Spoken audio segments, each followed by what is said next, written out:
नमस्कार दोस्तों, मैं हूँ राज और आप देख रहे हैं हाईवे 33। तो चलें दोस्तों आज की कहानी के सफ़र पर। दोस्तों ये कहानी है जो हमें भेजे हैं, उनका नाम है जवाहर। बिहार के रहने वाले हैं, लेकिन नौकरी के सिलसिले में अब अपना बिहार छोड़ कर के अब दूसरे प्रदेश में आए थे ताकि कुछ रोजी रोटी कमा सके।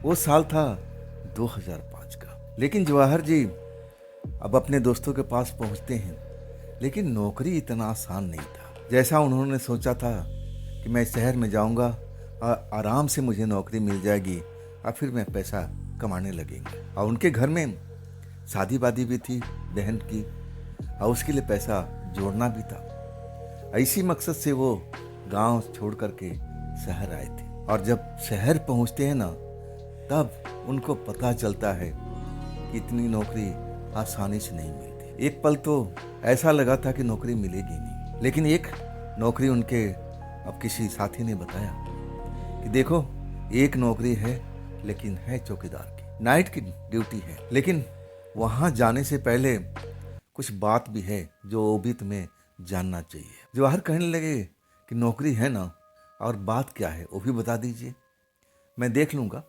मुझे नौकरी की ज़रूरत है। हम इसी मकसद से तो बिहार छोड़ कर के अब इस प्रदेश में आए हूँ, तो वो भी बता दीजिए।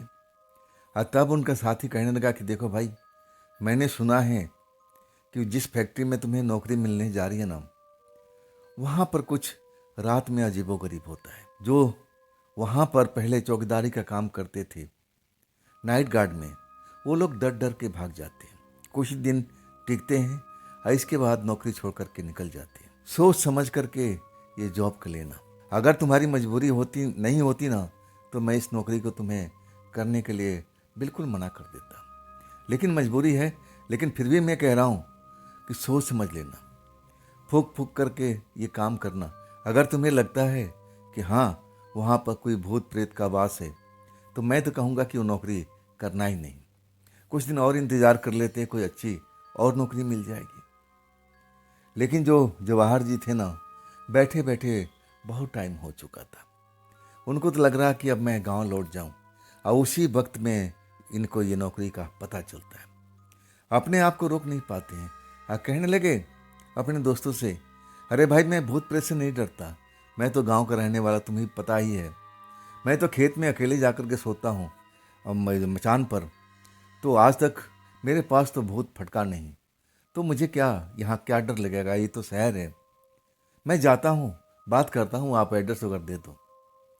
अब इसके बाद उनके दोस्त समझाते हैं कि देखो तुम्हें लगे ना कि हाँ वहाँ कुछ गड़बड़ है, तो काम बिल्कुल मत करना, हम तुम्हारे लिए दूसरी नौकरी तलाश रहे हैं। लेकिन जवाहर जी कहने लगे ठीक है। अब इसके बाद जाते हैं तो वो नौकरी उनको मिल जाती है। अब पहली नौकरी थी और सैलरी भी उनको अच्छी मिल रही थी। रात की नौकरी के लिए इतना पैसा अब वो कुछ समझ नहीं पा रहे थे। लेकिन जो नौकरी उनका मैनेजर दे रहा था ना, वो कह रहा था कि जवाहर पहले कभी नौकरी किया है? हाँ, तब जवाहर कहते हैं कि साहब मैं गांव से आया हूँ और ये मेरी पहली नौकरी है। मतलब वो झूठ नहीं बोल पाए थे। और यही भोलापन से उनका जो मैनेजर था ना, वो एकदम खुश हो गया। अब वो कुछ छिपाया नहीं, कहने लगा जवाहर मैं तुम्हें सच सच एक बात बताता हूँ, नौकरी करना ना करना तुम्हारे अब ऊपर में है, लेकिन मैं तुम्हें कोई बात छिपाऊंगा नहीं। तुम जैसे मेरे को दिख रहे हो ना, बिल्कुल भोलापन तुम्हारे चेहरे पर है, तुम झूठ बिल्कुल नहीं बोल रहे हो, तो मैं भी झूठ नहीं बोलूँगा, मैं सब कुछ तुम्हें समझाता हूँ। तब वो मैनेजर बताने लगा कि देखो जवाहर, वो जो फैक्ट्री है ना, लगभग 1 साल से बन करके अब तैयार हुई पड़ी है, लेकिन वहाँ पर मालिकों का कहना है, और वहाँ पर जो काम करने वाले वर्कर थे, जो स्टार्टिंग में काम कर रहे थे मरम्मत वगैरह का, और फैक्ट्री एक तरह से रेडी हो गई थी, उसमें कुछ उपकरण भी लग रहे थे, और उस टाइम रात में काम चल रहा था। और तभी वहाँ पर कुछ ऐसा चीज़ उन्होंने देखा कि सब डर के भाग गए थे। मालिकों का कहना था कि ये किसी भूत प्रेत का काम नहीं है, ये भूत प्रेत नहीं है, उस जगह पर कुछ ऐसी शक्ति हैं जो ऐसी शक्ति हैं जो इस फैक्ट्री में अपना एक तरह से दबदबा कायम करना चाहती है। वहाँ पर लोग बाग को रुकने नहीं देती है। अगर भूत प्रेत होते तो क्या वो मजदूर, वो मिस्त्री रात में निकल कर के भाग सकते थे? नहीं ना। मैनेजर समझाने लगा। ये सब सुन कर के जवाहर जी, उनको भी लगने लगा कि अरे मैं इतना साल गांव में गुजारा, खेत खलिहान में अकेले सो जाता था। लोग बाग बोलते थे कि वहाँ बांस के पास में जो बांस का पेड़ है वहाँ पर चुड़ैल रहती है, लेकिन मुझे आज तक कोई चुड़ैल नहीं दिखी। पीपल के पेड़ के नीचे, नीम के पेड़ के नीचे गांव लोगों का कहना था, और आज तक मुझे नहीं दिखी। तो चलो देखते हैं, अब ये नौकरी तो करना ही पड़ेगा, मजबूरी है। तब मैनेजर बहुत कुछ समझाया कि देखो तुम भोले भाले इंसान हो, अब मैं तुमसे कोई झूठ बताना नहीं चाहता, मैं तुम्हें खतरे में नहीं डालना चाहता। मालिकों की नज़र में वहाँ पर भूत प्रेत नहीं है, उनके कुछ ऐसे जो लोग हैं, मतलब ऐसी उनके नज़र में कोई शक्ति है, उस जगह पर किसी को बर्दाश्त नहीं करती है। अगर वो भूत प्रेत होते तो वहाँ पर और भी लोग आसपास में रहते हैं, उन पर भी हमला करते हैं, और उन मजदूरों को जिंदा कैसे छोड़ देते हैं?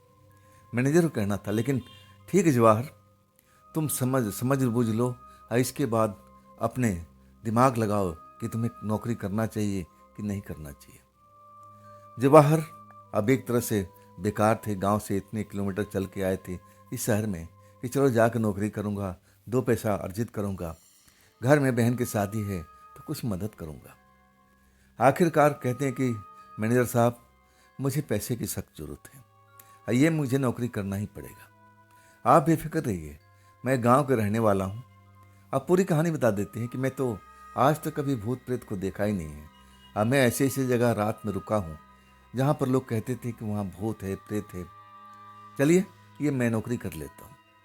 मैनेजर उन पर तरस खा रहा था, भोलेपन की वजह से, क्योंकि वो सच्चे इंसान थे, झूठ बोलते नहीं थे, झूठ उनको आता ही नहीं था। नौजवान थे, देखने में भी सुंदर थे, लेकिन ज़्यादा पढ़े लिखे नहीं थे, गरीबी के मारे हुए थे ना बेचारे। आखिरकार मैनेजर लास्ट टाइम तक समझाता है कि देख लेना, अगर तुम्हें लगता है कि तुम्हें अब उस नौकरी से अब छोड़ देना चाहिए या ऐसी कोई परिस्थिति बने तो तुम देरी मत करना, बाकी मेरे पास में आ जाना, मैं देखूंगा, कुछ और सोचेंगे। मैनेजर उनको एक तरह से पूरा समझाया। अब जो भी उनको समझ में आ रहा था कि हाँ भूत प्रेत भी होते हैं, लेकिन जवाहर जी का कहना था कि मैं तो ऐसी ऐसी जगह पर रुका था, वहाँ पर भूत प्रेत अब लोगों की नज़र में थे, लेकिन मुझे तो एक भी नज़र नहीं आया, ये मैं काम कर लूँगा। आखिरकार नौकरी ज्वाइन कर लेते हैं। अब उनके जो साथी थे वो भी एक तरह से खुश हो जाते हैं, कहते हैं जवाहर देख लेना, अगर लगता है कि नौकरी खतरे से भरी है तो नौकरी छोड़ देना भाई, हम कोई और नौकरी का तलाश कर रहे हैं, और जैसे ही नौकरी मिल जाएगी हम तुम्हें बता देंगे।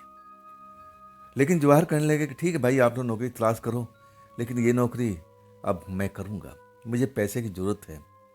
और आखिरकार वो नौकरी करने लगते हैं। उनको ऐसा लगा नहीं था कि भूत प्रेत होते हैं, क्योंकि वे गांव के रहने वाले थे और आज तक कभी भूत प्रेत को देखे नहीं थे, निडर थे, और आखिरकार उस फैक्ट्री में जाकर के नाइट गार्ड की नौकरी करने लगते हैं।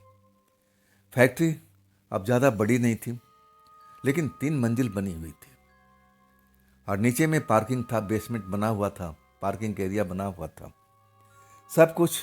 अब वो जाते थे तो नीचे से लेके ऊपर तक पूरा राउंड मारते थे। कहीं पर उनको भूत प्रेत ऐसी शक्ति के बारे में जरा भी एहसास नहीं हुआ था। लगभग 10-12 दिन उनको काम करते हो गया था। इस बीच सब खुश थे, वो भी खुश थे, उनके रिश्तेदार भी खुश थे। अब पूछ भी रहे थे कि जवाहर कोई भूत प्रेत तो नज़र नहीं आया ना? जवाहर कहने लगे नहीं भाई, मुझे कोई भूत प्रेत नज़र नहीं आया, और ये सब बातें झूठी है। अगर भूत प्रेत होता तो मैं क्या वहाँ पर टिक पाता? वो 1 मिनट मुझे वहाँ टिकने नहीं देते और मेरे सामने में आ जाते। भूत प्रेत होते ही नहीं भाई, ये मनगढ़ंत बातें हैं। मैं गांव में भी भूत प्रेत देखने की कोशिश किया, लेकिन मुझे आज तक भूत प्रेत दिखाई नहीं दिया। अब इसके बाद जो उनके दोस्त यार थे वो भी खुश हो गए कि चलो भाई, अब एक तरह से जवाहर का काम बन गया, और क्या चाहिए। जवाहर भी खुश थे, दिन भर आराम करते और रात को अब जाके वहाँ जागना ही था। बड़े ईमानदार आदमी थे, वो नौकरी में लापरवाही नहीं करते थे, रात को बिल्कुल सोते नहीं थे, सच्चे इंसान थे ना। तो रात को जाते थे, 12 दिन के आसपास अब उनको काम करते हुए हो गया था। रात को वो अपने नाइट गार्ड की ड्यूटी में पहुंचते हैं, पूरा एरिया का छानबीन करते हैं। हर तरफ ठीक ठाक था, कोई गड़बड़ नहीं था, कोई ऐसा चीज़ उनको नज़र नहीं आया कि जिससे लगे शक शुबा हो कि यहाँ पर कोई भूत प्रेत अब रहते हैं। ऐसा कुछ उनको महसूस नहीं हुआ 12 दिनों के अंतर्गत में। अब एक तरह से वो भी निश्चित थे। अब वैसे तो वो भूत प्रेत को मानते ही नहीं थे, लेकिन जब रात को 11 बज चुका था, अपने कुर्सी पर बैठे हुए अपनी ड्यूटी पे जा रहे थे, तभी अंदर से कुछ आवाज़ सुनाई दी। आवाज़ जैसे कोई खांस रहा हो, बूढ़ा व्यक्ति अंदर उनकी फैक्ट्री में कोई खांस रहा हो। जब खांसने की आवाज़ सुनते हैं ना, तो उनको लगा कि मेरा कान बज रहा है भाई। आसपास में और भी फैक्ट्री थी, हो सकता है किसी को खांसी आई हो, लेकिन जब लगातार खांसी आने लगती, जैसे कोई बूढ़ा व्यक्ति खांस रहा हो जोर जोर से, तब वो ध्यान देने लगते हैं। कहते हैं कि हमारे फैक्ट्री के अंदर में तो मैं इकलौता इंसान हूँ, इस टाइम तो कोई है नहीं, तो ये खांसने की आवाज़ कहाँ से आ रही है। एक तरह से टॉर्च लेकर के, और वो पहले सबसे जहाँ आवाज़ उनको नज़दीक सुनाई देती है, वो एरिया था बेसमेंट का, जहाँ पर वो पार्किंग बनने वाला था। अभी तो वहाँ कुछ भी नहीं बना हुआ था, सब खाली ही पड़ा हुआ था। पार्किंग में जाते हैं, जहाँ पर उनको आवाज़ सुनाई दिया था। पूरा पार्किंग का कोना कोना छान मारते हैं। आज जैसे ही अंदर जाते हैं ना, वो खांसी की आवाज़ बिल्कुल बंद हो जाती है। लेकिन वहाँ बंद होती है, पार्किंग में पहुँचने के बाद में अब ऊपरी वाली मंजिल पर खांसी की आवाज़ सुनाई देने लगती है। कमाल की बात थी।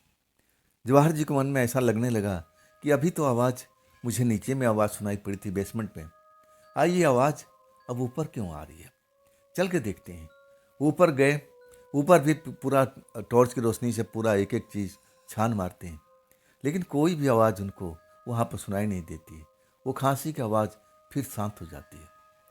लेकिन जैसे ही वो नीचे उतरने वाले होते हैं, तभी उसके ऊपर के मंजिल पर फिर आवाज़ आती है खांसने की। अब इस बार थोड़ा मन में शक शुबा हो गया कि ये जो भी खांसी की आवाज़ सुना था मैं बेसमेंट में, और उसके बाद फर्स्ट फ्लोर पर, और इसके बाद उसके ऊपर वाले फ्लोर पर, कौन है भाई हमारी फैक्ट्री के अंदर में, कौन आ गया है। ऊपर जाते हैं तो खांसी की आवाज़ बंद हो जाती है। अब एक तरह से फिर नीचे आ जाते हैं, और लेकिन कोई उनको शख्स दिखाई नहीं देता है। लेकिन आ करके वो आराम से बैठते नहीं हैं, फिर बेसमेंट में जाते हैं। अब पूरा एरिया छान मारते हैं, सबूत ढूंढते हैं कि आखिर कौन हो सकता है। पहले मुझे खांसी की आवाज़ यहाँ सुनाई पड़ी, लेकिन यहाँ कोई दिखाई नहीं दिया। फिर ऊपरी मंजिल पर, फिर ऊपरी मंजिल पर। जब कोई नज़र नहीं आता है ना, तो फिर अपने सीट पर आकर के बैठ जाते हैं। मन ही मन उस बात को सोचते हैं कि आखिर कौन हो सकता है। क्या मेरे यार दोस्तों ने, जो मैनेजर साहब ने कहा था कि यहाँ पर ऐसी कोई शक्ति है जो मालिक बताते हैं, और वो शक्ति कौन है। मालिक कहते थे कि भूत प्रेत नहीं है, वो कोई शक्ति है। वो शक्ति का कोई पूजा पाठ करवाने की कोशिश कर रहे थे, लेकिन उसमें अभी वक्त लग रहा था। 1-2 बार पूजा हो चुका था, अभी 1-2 बार और होना था। अब मैनेजर साहब बता रहे थे कि जब आखिरी बार पूजा हो जाएगा ना, तो शक्ति वहाँ से हट जाएगी। मालिक का कहना था, लेकिन मैनेजर साहब का कहना था कि वो शायद भूत प्रेत ही हो सकते थे। अब यही सब बात सोचने लगते हैं कि कहीं मैनेजर साहब सच तो नहीं बोल रहे थे। क्या वास्तव में जो खांसने की आवाज़ मैं सुना हूँ किसी भूत प्रेत का तो नहीं था। अभी अभी विचार ही कर रहे थे, तभी खिलखिलाने की, हंसने की आवाज़ सुनाई देने लगी, वो भी बेसमेंट के अंदर में। लड़की की आवाज़, औरत की आवाज़। पहले तो कुर्सी पर बैठे रहे, आवाज़ सुनने की कोशिश करते रहे कि आवाज़ बेसमेंट से ही आ रही है। तब उनको पूरा कंफर्म हो चुका था कि आवाज़ बेसमेंट से ही आ रही है। अब बिना डरे हुए टॉर्च लेते हैं, अपना डंडा लेते हैं, अब फिर बेसमेंट में उतर जाते हैं। चारों तरफ टॉर्च की रोशनी घुमाते हैं, लेकिन कोई भी नज़र नहीं आता है, लेकिन आवाज़ सुनाई पड़ रही है, आवाज़ बंद नहीं होती है। लग रहा है कि आसपास में कोई थोड़ी थोड़ी देर पर हंस रहा है, खिलखिला के, और वो आवाज़ किसी औरत की है, ऐसा उनको लगता है। तब चिल्ला के कहते हैं कि कौन है यहाँ पर, कौन है, आप सामने क्यों नज़र नहीं आ रही हो, आप हंस क्यों रही हो, क्या आप गलती से इस बेसमेंट में आ गई हो? तो चलिए मैं आपको रास्ता बता देता हूँ। अब एक तरह से जो जवाहर जी थे ना, सीधे साधे इंसान थे, और अभी तक वो समझ नहीं पाए थे कि भूत प्रेत होता भी है। गांव के रहने वाले थे, लेकिन कभी भूत प्रेत नहीं देखे तो उनको विश्वास जम नहीं रहा था। लेकिन जब हंसी की आवाज़ सुनाई देती है ना, तब भी वो डरते नहीं हैं। वो हंसी की आवाज़ का पीछा करते हैं, लेकिन कोई चेहरा मोहरा कुछ दिखाई नहीं देता है। कुछ देर के बाद में कभी इधर हंसी, कभी उधर हंसी, जैसे जगह बदल बदल के हंसी की आवाज़ सुनाई दे रही है। और उसी वक्त में वो चिल्लाते हैं और कहते हैं कि आप कौन हैं, आप मेरे सामने में क्यों नहीं आ रही हैं, आप मुझे दिखाई क्यों नहीं दे रही हैं? तभी ये जो बात बोलते हैं ना, टॉर्च की रोशनी जैसे जल रही थी, अचानक बंद हो जाती है। पूरा बेसमेंट में अंधेरा हो जाता है।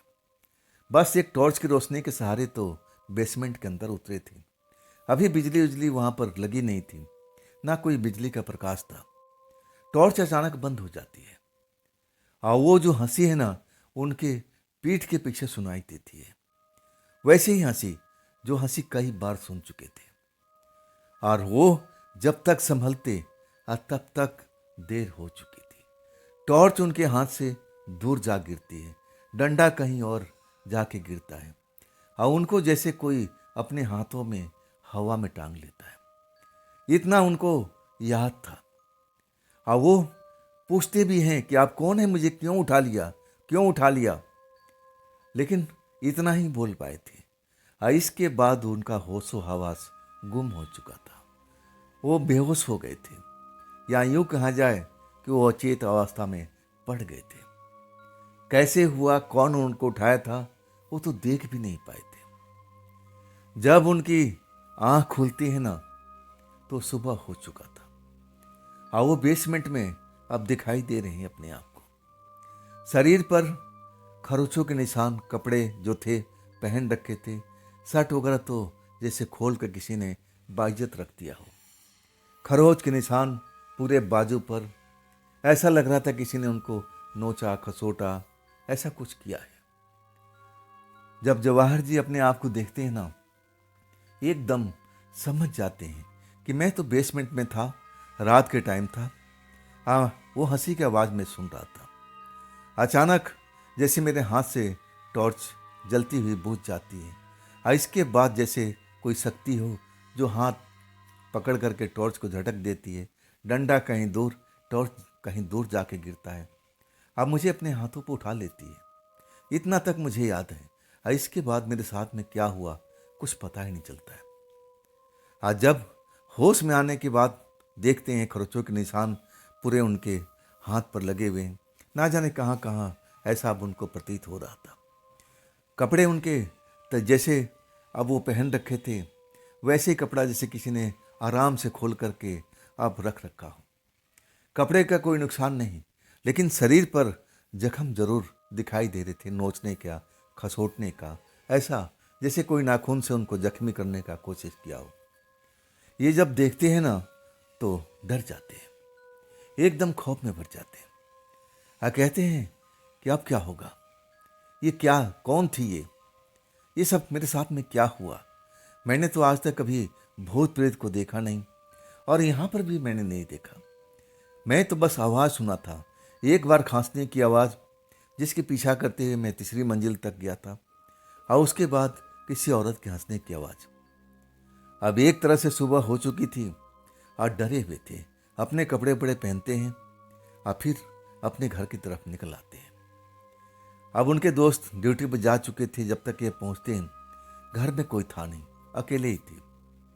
अब एक तरह से सोचने लगते हैं, विचारने लगते हैं कि सब मेरे साथ में हुआ क्या, कोई भूत प्रेत का अब खेल था, या मेरे दिमाग का कोई उपज था, या कुछ और बात थी, लेकिन कुछ समझ नहीं पाते हैं। अब रात भर के एक तरह से थके हुए थे, और उनके साथ में ये घटना भी घटी थी। शरीर में कुछ हरासमेंट था, शरीर में कुछ बुखार जैसा उनको महसूस भी हो रहा था और बिना कुछ खाना खाए हुए अपने बिस्तर पर यार दोस्तों का जो घर था उसी में रहते थे, सो जाते। अब इसके बाद इनकी नींद नहीं खुलती है। जब उनके दोस्त काम से लौट के आते हैं ना, तब जवाहर को जगाते हैं। जवाहर, जवाहर, क्या बात है मेरे दोस्त, ऐसे तुम सोते हुए नहीं थे, बात क्या है, उठो उठो। जवाहर उठते हैं। तब उनके दोस्त पूछते हैं कि बात क्या दोस्त, तुमने खाना पीना भी नहीं खाया, मैं देख रहा हूँ खाना पीना ऐसे ही पड़ा हुआ है। लेकिन जवाहर कुछ अपने जो रात में हुआ था अपने दोस्तों को बताते नहीं हैं। अब बताने के मतलब उनको दोस्त मना कर देंगे कि भाई तुम काम पर मत जाओ। और 12-13 दिन उनको नौकरी करते हो गया और वो सोच रहे थे, डरे हुए जरूर थे अपने मन में, और कैसे भी कह रहे थे कि मैं ये महीना निकाल लूँ और सैलरी मिल जाए तो मैं अपने गांव ही लौट जाऊंगा। यही मन में विचार किए हुए थे। अपने दोस्तों से नहीं बताते हैं और कहते हैं भाई ऐसे कुछ तबीयत ठीक नहीं थी और शरीर गर्म था तो मैं आराम से सो गया और कोई बात नहीं है। दोस्त भी ध्यान नहीं देते हैं, कहते हैं टेबलेट खा लो, ये रहा बुखार का टेबलेट, देते हैं, खा भी लेते हैं। 8 बजे ड्यूटी जाते थे। अब इसके बाद दोस्त खाना बनाते हैं और खाना वाना उनको भी खिलाया जाता है और फिर अपने अब काम पर चल देते हैं। वहाँ पहुँचने के बाद में अपना गेट चाबी भी खोलते हैं, पूरा राउंड मारते हैं, लेकिन वहाँ पर ना कोई औरत ना कोई बूढ़ा दिखाई देता है। चारों तरफ पूरा हर तरफ देख लेते हैं, कोना कोना देख लेते हैं और तब आकर के अपने सीट पर बैठ जाते हैं। लेकिन रात भर जो घटना घटी थी उनके साथ में, अब उसी में उनका ध्यान है। ये कौन हो सकता है, कौन हो सकती है, वो बूढ़ा इंसान कौन हो सकता है, ये औरत जो हंस रही थी वो दिखाई नहीं दे रही थी, और आखिरकार अंधेरे में मेरे साथ में उसने क्या किया था। मैं तो अपना होशो हवास खो बैठा था, तो आखिर मेरे साथ में हुआ क्या। अगर भूत प्रेत होता, जैसे लोग बाग बताते हैं कि भूत प्रेत जिसको पकड़ लेता है उसको जिंदा नहीं छोड़ता है, तो क्या ये कोई दैवीय शक्ति थी जैसा मैनेजर साहब का कहना है? क्या ये वास्तव में कोई दैवीय शक्ति है जो इस जगह पर अब है, मौजूद है इस फैक्ट्री में? ये लोगों को परेशान करती है, रुकने नहीं देती है। चलो आज देखा जाएगा, आज मैं सतर्क रहूँगा। और वो जो डर था ना, अपने अंदर से निकाल फेंकते हैं। कहते हैं कि आज जो भी होगा, अगर मुझे वो औरत या वो बूढ़ा इंसान मुझे दिखाई देगा तो मैं ज़रूर उनसे बात करूँगा कि आप लोग कौन हैं, इस जगह पर क्यों हैं। अब यही मन में एक तरह से सोच विचार करके बैठे रहते हैं। लेकिन आज रात पूरी की पूरी तरह बिल्कुल बिना कोई विघ्न की निकल जाती है। ना तो वो बूढ़ा का खांसने की आवाज़ सुनाई देती है, ना वो औरत का हंसने की आवाज़ सुनाई देती है। और ऐसा ही 10 दिन और बीत जाता है। 10 दिन बीतने के बाद में बिल्कुल उनको लगता है कि कहीं मेरे साथ में कुछ मैंने कोई ख्वाब तो नहीं देख लिया था, मेरे दिमाग का कोई बहन तो नहीं था। अगर कोई भूत प्रेत या दैवीय शक्ति उसमें होती तो ज़रूर दिखाई देती। एक ही बार क्यों मेरे साथ में ऐसा घटना होता, वो तो हर बार होता, हर रात में होता, जैसे लोग बताते हैं, अनुमान लगाने लगते हैं। और वो फिर 10 दिन के बाद में वो रात फिर आती है। अपनी ड्यूटी पर बैठे हुए हैं, ऊपर से नीचे तक पूरा चक्कर लगा करके और फिर अपने कुर्सी पर बैठ जाते हैं। रात 11 बजते ही पहले जो आवाज़ सुनाई देती है ना, बूढ़ा की खांसने की, जैसे कोई बूढ़ा बहुत ज़्यादा उसको खांसी हो गया, लगातार खांस रहा है। जब खांसी की आवाज़ सुनते हैं ना तो अपने टॉर्च वगैरह ले करके बेसमेंट में चले जाते हैं। लेकिन जैसे ही बेसमेंट में जाते हैं ना, अब वहाँ पर जो कभी कल्पना नहीं किया था, अब वो चीज़ उनके सामने में नजर आता है। एक बूढ़ा आदमी बेसमेंट के अंदर में दीवार के सहारे बैठा हुआ और जोर जोर से खांस रहा है। जैसे ही टॉर्च की रोशनी उसके चेहरे पर पड़ती है, बूढ़ा जैसे रोशनी को रोकने की कोशिश करता है। टॉर्च की रोशनी के आगे अपने हाथ रख लेता है कि शायद उसको देखने में दिक्कत हो रही थी, और रोशनी से शायद उसको अब कुछ दिक्कत परेशानी हो रही थी। और वो खांसते खांसते रुक जाता है, अब फिर चिल्लाता है, अरे भाई इसको बंद करो। जैसे लग रहा है कि बूढ़ा बहुत बीमार है। आखिरकार वो रोशनी को बंद कर देती जवाहर। बूढ़े के पास पहुंच जाती है। बूढ़ा को अब थोड़ा देखने में दिक्कत हो रही, अंधेरा है, तो टॉर्च की रोशनी दूसरी तरफ में करके आप बूढ़ा से कहते हैं, बाबा आप यहाँ पर क्या कर रहे हैं? आप तो बीमार हैं, इस जगह पर क्या कर रहे हैं? आप यहाँ पर आए कैसे? मुझे क्यों नहीं नजर आए? तब बूढ़ा कहने लगा कि बेटा तुम कौन हो? तब जवाहर कहते हैं कि मैं यहाँ का एक नया चौकीदार हूँ और मुझे इतना दिन यहाँ काम करते हो गया। तब बूढ़ा कहता है कि बैठो बेटा, बैठो यहाँ मेरे बगल में। कितना दिन हो गया तुम्हें काम करते? जवाहर अपने उंगलियों पर गिनती करते हैं और बताते हैं कि बाबा मुझे इतना दिन हो गया। तब बूढ़ा जो है ना वो घूर के देखता है। कहता है बेटा जरा अपना अब कपड़ा जरा उतारना, मैं देखना चाहता हूं। जवाहर जो थे ना सुख जाने लगे। तब बूढ़ा कहता है कि बेटा मैं जो देखना चाहता हूं ना तुम मुझे दिखा दो, मुझे संतुष्टि मिल जाएगी। जवाहर कहने लगे बाबा आप क्या क्या देखना चाहते हैं? क्या मतलब है आपका? ऐसा क्या मेरे शरीर में देखना चाहते हैं? तब कहते हैं बूढ़ा बाबा कि मैं कुछ देखना चाहता हूं बेटा, तुम पर कोई आफत तो नहीं आने वाली। ये बेटा ये जगह ही ऐसी है, ये जगह ही ऐसी है बेटा, तुम जल्दी से करो, अपने शर्ट उतारो, मैं कुछ देखना चाहता हूं। ऐसा क्या सम्मोहन था उनकी आंखों में, जवाहर उनकी आंखों के सम्मोहन में खो जाते हैं। फिर बाबा के सामने अपने शर्ट उतार देते हैं। बाबा जैसे उनको देखते हैं, पूरा शरीर को देखते हैं। तब बाबा कहते हैं कि इसी बात का मुझे शक था, वही बात हो गया ना बेटा, तुम्हें कोई ऐसी कोई शक्ति दिखाई पड़ी थी, महसूस किया था? जवाहर एकदम शक्ति में आ गए थे जब बाबा कहते हैं ना कि मुझे इसी बात का संदेह था और वही मुझे नजर आ रहा है। शक्ति में पड़ गए थे। बाबा पूछ रहे हैं कि क्या तुम इस जगह पर आए थे बेटा? तुम्हें कोई ऐसा कोई शक्ति क्या महसूस हुआ था जब तुम्हारे साथ में ये घटना घटी थी, ये चोट लगी थी, ये तुम्हारे बदन पर ये जो नोच खसोट किसी ने किया है, क्या तुमने उसको देखा था? मैंने कई तरह के सवाल बाबा पूछते हैं। आज जवाहर तो जैसे अब एक तरह से बाबा के अब कहते ना हिप्नोटाइज हो गए थे। बाबा अब जो जो सवाल पूछ रहे थे अब बिना डरे हुए हर एक सवाल का जवाहर जवाब दे रहे थे। और उस रात का घटना सब कुछ बताने लगे कि बाबा जैसे आप खांस रहे थे ना उस रात ऐसा ही हुआ था। तब मैं देखने के लिए आया था कि कौन अब हमारी फैक्ट्री के अंदर में है, कौन खांस रहा है। मैं पहले बेसमेंट्स में आया, फिर पहली मंजिल, दूसरी मंजिल पर, मतलब हर जगह देख लिया। अब इसके बाद फिर मुझे एक औरत की हंसने की आवाज़ आई थी। और इसके बाद मैं जब बेसमेंट में आता हूँ, टॉर्च की रोशनी जलाता हूँ, तब मेरा टॉर्च बुझ जाता है, बेसमेंट में अंधेरा हो जाता है। अब फिर जैसे कोई शक्ति है जो मेरे हाथ पर हमला करती है, टॉर्च दूर जा गिरता है, डंडा दूर जा गिरता है। अब मुझे जैसे हवा में उठा लिया जाता है। मुझे अच्छी तरह से याद है। और इसके बाद मुझे होश नहीं रहता।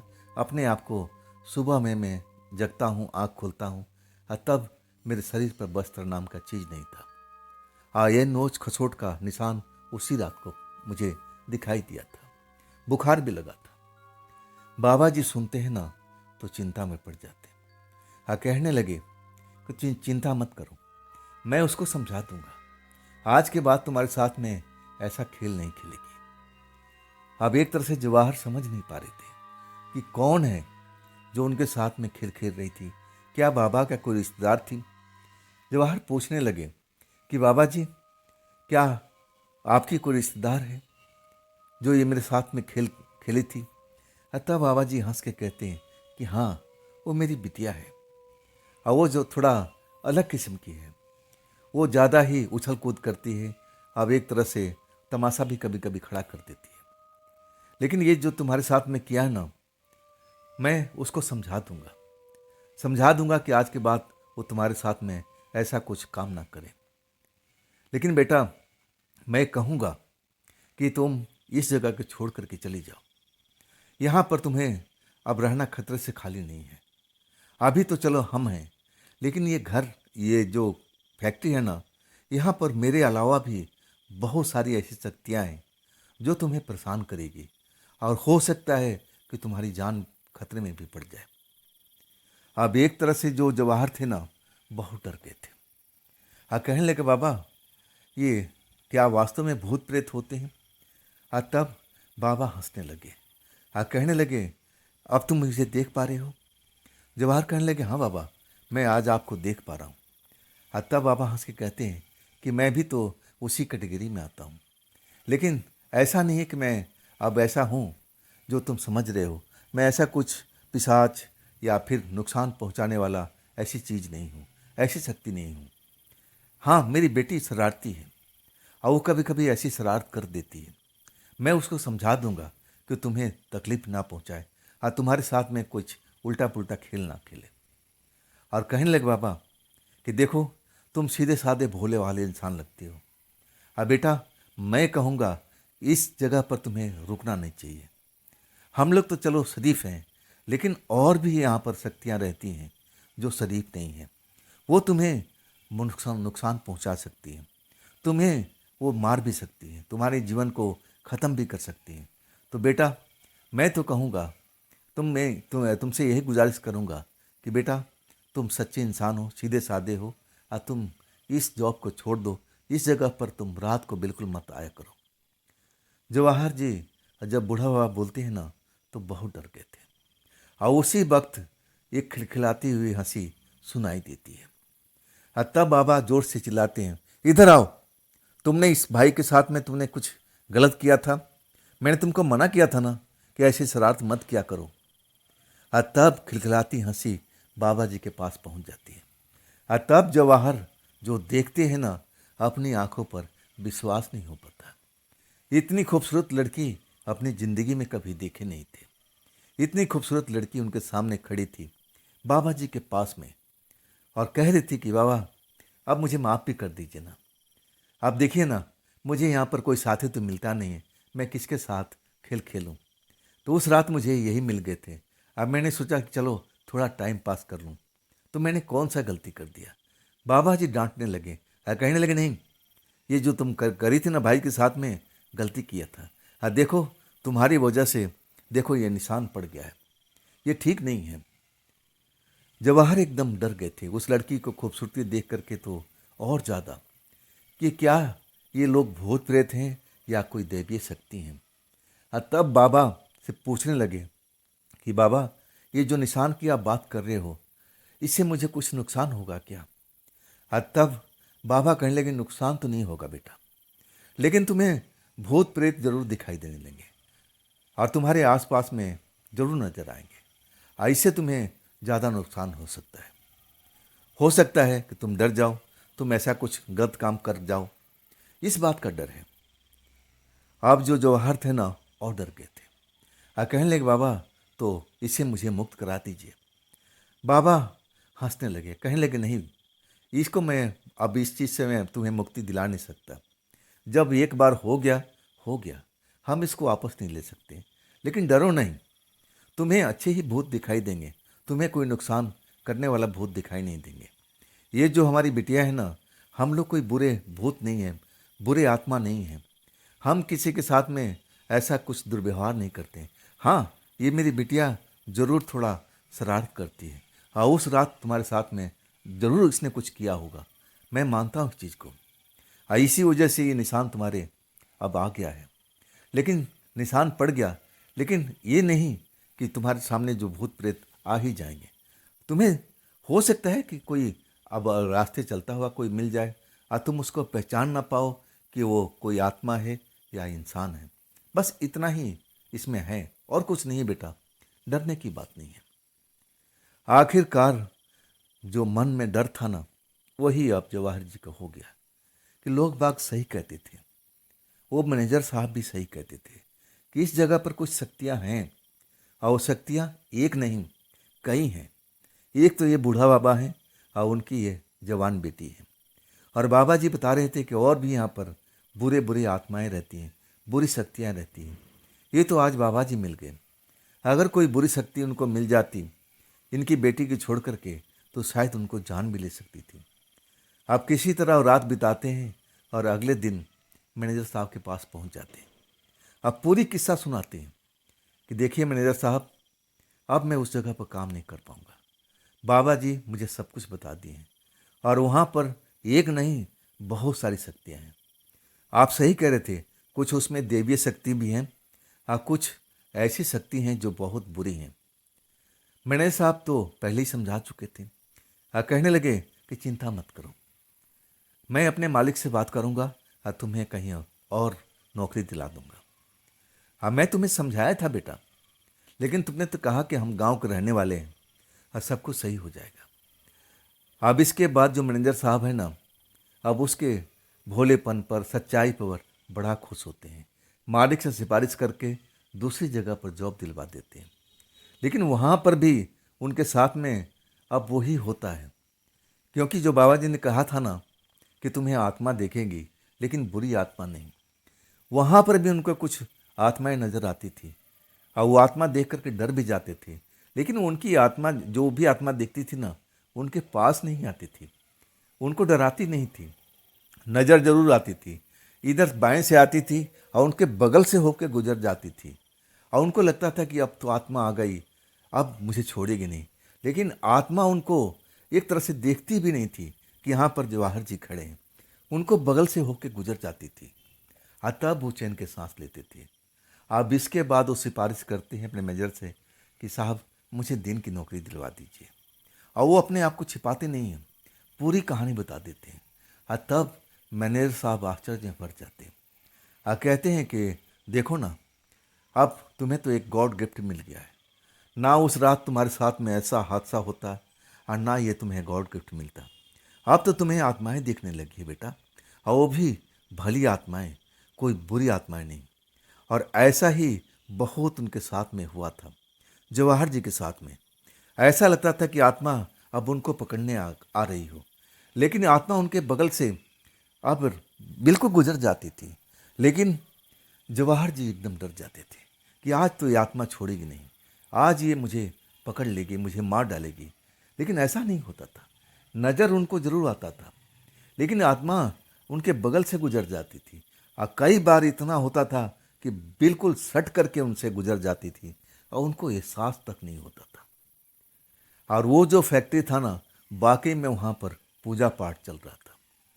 2-3 बार पूजा पाठ हो चुका था और भी वहाँ पर पंडित आए थे, दूर दूर से आए थे, अब एक से एक पढ़कर का पंडित। और आखिरकार पूजा पाठ संपन्न होता है। अब फिर वहाँ पर वो फैक्ट्री स्टार्ट हो जाती है। अब जो भी वो दुष्ट आत्माएं थी और जो भी जगह था उनको पवित्र कर दिया जाता है। मतलब दुष्ट आत्माएं वहाँ पर रुक नहीं पाती। और देखिए संजोग, और उसके बाद में वही नौकरी अब जवाहर जी को वहाँ करना पड़ता है, क्योंकि अब तो मैनेजर से लेके मालिक तक सब खुश थे कि चलो वहाँ से दुष्ट आत्माएं सब निकल चुकी हैं। अब इसके बाद नाइट गार्ड की नौकरी वहाँ पर लग जाती है और जवाहर जी भी खुश थे कि चलो जो भी दुष्ट आत्माएं थी और सब कुछ यहाँ से ख़त्म हो गया, अब यहाँ कोई नहीं होगा। फैक्ट्री स्टार्ट हो गई थी, लेकिन अभी सिर्फ दिन में चला करती थी, रात में नहीं चलती थी। और वही होता है, अपने सीट पर बैठ करके इंतज़ार कर रहे होते, टाइम पास करना है पूरी रात जग करके। अब फिर वही बूढ़ा का खांसने की आवाज़ सुनाई देती है। जब आवाज़ सुनाई देती है ना, तो अपने आप को रोक नहीं पाते और सीधा बेसमेंट में उतरते हैं। टॉर्च की रोशनी में देखते हैं तो वही बूढ़ा व्यक्ति उसी दीवार के पास में बैठा हुआ है और खांस रहा है। और उसकी जो बेटी है ना, अब बूढ़ा बाबा को सहारा दे रही है। और जब देखते हैं ना, तो अपनी आंखों पर विश्वास नहीं होता है। उनकी नज़र में तो जितनी आत्माएं थी इस जगह से निकाल दिए थे। जो पंडित आए थे, जो पुजारी आए थे, जो तांत्रिक आए थे, उस जगह को पवित्र कर दिए थे, खाली कर दिए थे। अब तो वहाँ कोई आत्मा का कोई वास ही नहीं था। लेकिन जो देखते हैं ना, अपनी आंखों पर विश्वास नहीं होता है। आज जैसे ही एहसास होता है दोनों आत्माओं को, उस सुंदर लड़की को, जवान लड़की को, तो उसके चेहरे पर मुस्कुराहट दौड़ जाती है और बाबा जी जो खांस रहे थे वो शांत हो जाते हैं। और जैसे ही जवाहर को देखते हैं तो बुलाते हैं, अरे बेटा इधर आ जाओ, मैंने तुम्हें बोला था ना बेटा, आज तुम फिर यहाँ पर आ गए, तुम फिर इसी जगह पर नौकरी करने के लिए आ गए। बाबा जी के आगे जाते हैं जवाहर। कहते हैं कि बाबा जी, यहाँ से तो हमारे मालिक ने पूजा पाठ करके सारी आत्माओं को भगा दिया था। तो आपकी बेटी अभी तक यहाँ पर कैसे हैं? कर क्या रहे हैं? क्या आप पर कोई तंत्र मंत्र का अब जैसे कुछ लागू नहीं होता कानून? आप पर तंत्र मंत्र अब महसूस नहीं होता है? तब बाबा कहने लगे, अरे बेटा, हम लोग कोई दुष्ट आत्मा थोड़ी हैं। हम किसी का नुकसान नहीं पहुंचाते हैं। और हमें किसी से क्या मतलब? हम तो अपने आप में मस्त रहते हैं। ना हम किसी को सताने जाते हैं, ना किसी को हम धमकाते हैं, ना किसी को तंग करते हैं। तो हम पर जादू, कौन सा जादू असर करेगा? नहीं बेटा, हम तो शुरू से लेकर के और अभी तक यहीं पर हैं। और हम तो हमेशा ही रहेंगे। एक तरह से तो हमारा घर है। हाँ, तुम सही कह रहे हो। काफ़ी दिनों से दुष्ट आत्माएं यहाँ पर नज़र नहीं आ रही हैं। अब मैं भी सोच रहा था कि वो दुष्ट आत्माएं गई तो कहाँ गई। हमें भी उनसे खतरा रहता था। जब वो नज़र आती थी ना, तो हम अपनी बेटी को लेके दूर भाग जाते थे, छिप जाते थे। मुझे खतरा था, मेरी बेटी जवान है, कहीं दुष्ट आत्माओं को मेरी बेटी पर नज़र न लग जाए। जब ये सब सुनते हैं ना जवाहर जी, अपनी आंखों पर विश्वास नहीं होता कि क्या वास्तव में जो भली आत्माएं होती हैं उस पर जादू का, तंत्र मंत्र का अब जो उपयोग करते हैं पंडित और तांत्रिक, क्या वो उन पर असर नहीं होता? अब उनको समझ से परे था। लेकिन उसके बाद से एक तरह से जो उनकी आत्माएं थी, मतलब जो बूढ़ा बाबा थे और उनकी जवान बेटी थी, दोस्ताना अब हो चुका था। रात के कभी कभी वो लोग नजर आते थे। और एक तरह से जो जवाहर थे ना, अब उनकी बेटी में इंटरेस्ट लेने लगे थे। अब बेटी भी उनसे खुलकर मिलती थी। और दोस्ताना कब प्यार में बदल गया था, और वो सिलसिला चल पड़ा था। और गाहे बगाहे उनकी बेटी उनकी मदद भी करती थी। जब उनकी बहन की शादी थी ना, तो सुंदर से उपहार भी दिया था। और उपहार देखने में मामूली सी था, लेकिन जब उपहार को वो दिखाते हैं अपने दोस्तों को, तब कहते हैं कि ये तो सोना है, खाली सोना है।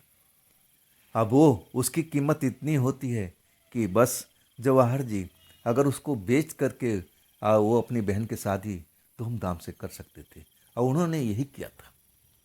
अब इसके बाद उस लड़की से दोस्ताना बहुत दिन तक चला था। आज जब उनकी अब एक तरह से काफ़ी दिन बीत चुका था, और दोस्तों को भी अभी तक हवा नहीं लगने दिए थे जवाहर जी कि हम एक प्रेतात्मा से, भली आत्मा है, हम उससे दोस्ती किए हुए हैं, प्रेम कर रहे हैं, और कुछ भी नहीं बताए थे।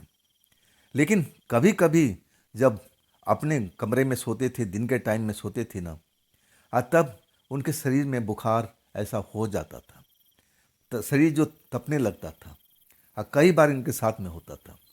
अब उनका एक दोस्त था ना, वो छुट्टी पर था। अब बुखार जब आता है ना, बुखार में बड़बड़ाने लगते हैं। उस लड़की का नाम था, वो लेने लगते हैं। आज जब दोस्त सुनता है ना, तो अपने कानों पर विश्वास नहीं होता। उनको लगता है कि कोई ना कोई बात जरूर है। आज जब सारे दोस्त जमा हो जाते हैं, तब वही सवाल उनसे पूछा जाता है। दोस्त उन पर दबाव डालते हैं कि तुम किसी लड़की का नाम ले रहे थे, बात क्या है? तब सब कुछ उगलवा लेते हैं। जो उनके दोस्त होते हैं ना, जवाहर जी सब कुछ उगलवा लेते हैं। आज जवाहर जी बता देते हैं। उनको दोस्तों को विश्वास नहीं होता है, क्या इंसान किसी प्रेतात्मा से प्रेम कर सकता है? उनको लगा कि ना, जवाहर की जान का खतरा है। तब जवाहर को, उनको परिवार को बुलाते हैं कि अपने बेटा को लेके जाइए, और नहीं तो इसका जान कभी भी जा सकती है। जवाहर जी जाना नहीं चाहते थे, लेकिन परिवार को डर लग चुका था। तब अपने बेटे को ले जाते हैं गांव में, और उसके बाद जवाहर जी कभी भी शहर में लौट के नहीं आते। परिवार वाले उनकी शादी ब्याह करा देते हैं। आज जवाहर जी शुरू में जब गांव गए थे ना, तो बड़ा बेचैन रहते थे। वो भागते थे कि ना, मैं तो शहर ही जाऊंगा, शहर ही जाऊंगा। रुकते नहीं थे वहाँ पर। परिवार वाले काफ़ी दबाव, अब एक तरह से बंधक तरह के बना के रखे थे। नहीं, तुम जा नहीं पाओगे, तुम्हें हम जाने नहीं देंगे। जब लगने लगा कि ये मामला उग्र होता जा रहा है, तब वो अब ज्ञानी लोगों को बुलाते हैं, पंडितों को बुलाते हैं, झाड़ फूँक करवाते हैं तांत्रिकों को बुला करके।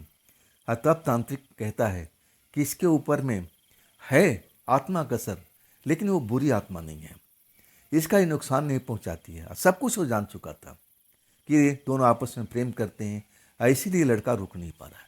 वो उसी के पास जाना चाहता है और वो लड़की इसको बुला रही है, इसलिए घर में रुकना नहीं चाहता है। तब परिवार के लोग कहते हैं कि महाराज कैसे भी करके अब उस प्रेतात्मा से इसको मुक्त कराइए। आखिरकार बहुत अब एक तरह से झाड़ फूक करनी पड़ी, गले के अंदर में कई तरह का यंत्र पहना गया, तब जा कर के वो आत्मा का भूत उनके शरीर से उतरा था। अब तो अपने गांव में हैं, खुश हैं, और जो भी है उनकी शादी ब्याह हो चुका है, और उस आत्मा को एक तरह से वो भूल भी गए। तो दोस्तों ये थी आज की कहानी जवाहर जी की भेजी हुई। ये कहानी आपको कैसी लगी कमेंट में ज़रूर बताइएगा। दोस्तों अगर आपके पास भी ऐसी कोई घटना है, कोई अपनी आप बीती है जो आप मुझे बताना चाहते हो, तो आप मुझे इंस्टाग्राम पर मेरे व्हाट्सएप नंबर पर अपनी घटना को आप मुझे शेयर कर सकते हो। और दोस्तों ये भी चैनल आप ही का है, तो इसको भी अपना प्यार दीजिए, लाइक कीजिए, सब्सक्राइब कीजिए, अपने दोस्तों को शेयर कीजिए और हाइप का बटन ज़रूर दबाइएगा। तो दोस्तों फिर हम कल मिलते हैं इसी चैनल पर और ऐसे ही कुछ रोमांचक घटना के साथ में। आप लोग अपना ख्याल रखिएगा। नमस्कार।